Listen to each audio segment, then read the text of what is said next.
We're not going to hold back, minimize, or dumb down in any way. When it's time to shine, we shine, and hopefully you see more God than you see us. You've been qualified, His mercy multiplied. You cannot be denied, 'cause you're fully certified. It's official. Go ahead. Balancing Hollywood and faith actually is not as challenging as some would think. God placed us in this space. I don't think we even asked for it. I just think our gifts led us here. He has a way of training you when you're not even aware of what's happening with how we were raised. Yeah, I think we're so grateful to God for the blessings, for the gift, first of all, and for the platform and the doors that He's opened for us, that it's not hard for us to maintain who we are. Sometimes we're screaming Jesus from the mountaintop. Sometimes it's our smile. Sometimes it's the way that we handle challenging situations. Sometimes it's the way we handle negotiations. Sometimes it's the way that we handle closed doors. But we try to make sure that we are Christians with integrity. I knew that God wanted me to share it. And I was conflicted because I didn't exactly want to once I realized how bad it was. Like, I wanted to forgive and I wanted to try to get past it.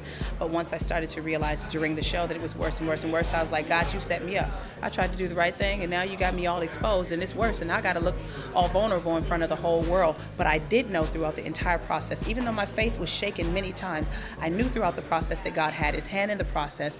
And I did believe that He had something greater for me, not just Tina, but as it pertained to my relationship. And then for me individually, but it was hard for me to focus on that because I was so hurt and I was so broken. So I spent a lot of time praying. I spent a lot of time reading the Bible. I spent a lot of time confessing the Word of God. I spent a lot of time telling myself, I might be crazy right now, but I'm not going to be crazy in a year. I might be mad right now, but I'm not going to be mad in a year. I might be failing at this forgiveness, but I'm going to get it right. And I just continued to tell myself that. I continued to fall and get back up. I continued to get it wrong and keep trying to get it right. I continued to think that I wasn't good enough for God and that I was always going to fail at being a good Christian, but I would reach up and say, God, if you are there, you got to help me. I want to do this. I'm failing at it miserably, but if you do it through me, I can do it. And so it was easy and hard to do what I did last year. And furthermore, the truth is, I don't really care what people think. Like, I told my own story. I wasn't exposed. I wasn't coerced. I wasn't, tricked. We didn't have anybody extorting us or anything like that. I told because I wanted to be free.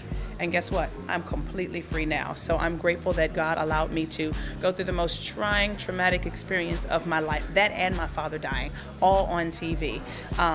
Again, it shook my faith and it challenged me, but I made it through it. And because I made it through it, everybody's watching thinking, I might be able to make it through this craziness that I'm going through. Like, she dealing with all of that on TV while everybody's watching. So not only do I have a testimony of overcoming, there are other people that can look at my testimony and possibly overcome just because I did. So I'm grateful. I'm grateful that I chose to do it, and I'm grateful that God brought me through it, and I'm grateful for everybody that will come through as a result of watching it. It's like you're looking through a telescope. You see where